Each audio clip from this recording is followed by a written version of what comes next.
unahin natin itong UFC. Kasi this is kinda interesting. What's up, mother lovers? People say na, maging maawain ka. But this time, it cost him everything. Okay, so etong ang naglalaban dito, si Jiri Prohaska and Carlos Ulberg. UFC 327 kanina. And what happened was, vindicate nung UFC light heavyweight champion na si Alex Pereira yung belt doon. So vacant yung title ng light heavyweight kasi si Pereira ay mag-heavyweight na. Okay? So lalabanan niya si Ciryl Gane for the championship din sa White House card. Tsaka na 'yon. But this time maglalaban si Ulberg at saka si Jiri Prohaska for the vacant title. And I think third round na to. Hindi ko pa napapanood yung full fight.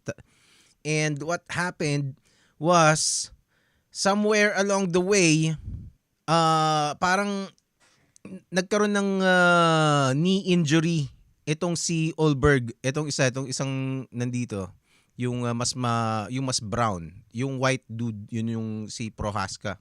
He was the former champion. So he is highly favored dito sa laban na to. And etong si Ulberg, yung challenger niya, people are speculating that he tore his ACL in mid-fight. And etong nangyari. Okay. So, ayun, nakita niyo. Ang nangyari, nakita ni Jiri Prohaska na injured yung kalaban niya. The thing with Jiri Prohaska, meron siya nitong warrior philosophy na parang noble, na parang sinasabi niya ninja raw siya eh. 'Di ba? Ganun yung mga datingan nito si Jiri Prohaska. And what happened? Sabi niya, naawa daw siya sa halip na tuluyan niya ng todo and target the weakness nung na-injure na tuhod nung kalaban niya. Eto ang nangyari sa kanya. Oh!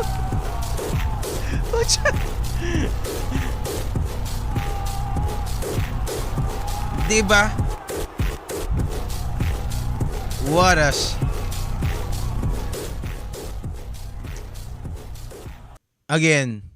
So after seeing his opponent injured, limping, sa halip na jump the gun, na siya, umiral lang kanyang pagiging merciful, at in return, he got knocked out.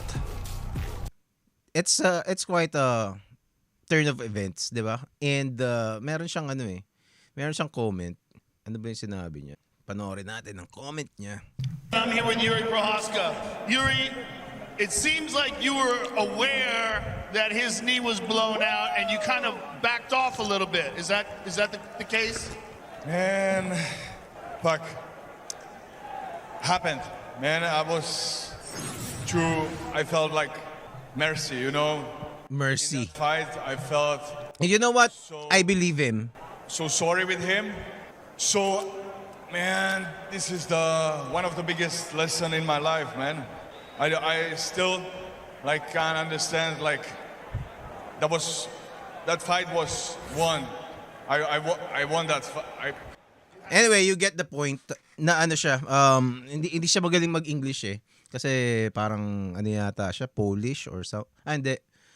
Somewhere sa Northern Europe. And he's too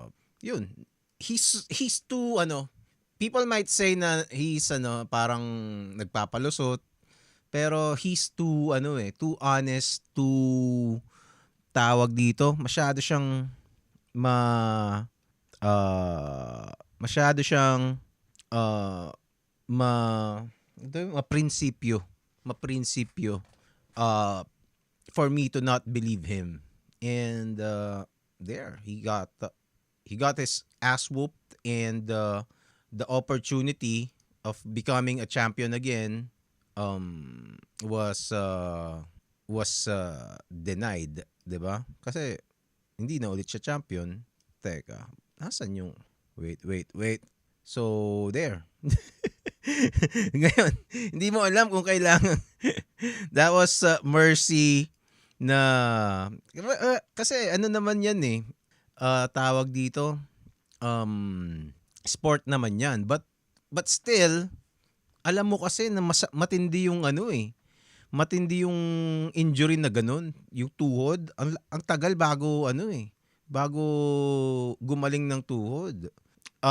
If it really was ACL, the champion might have to vacate the belt again.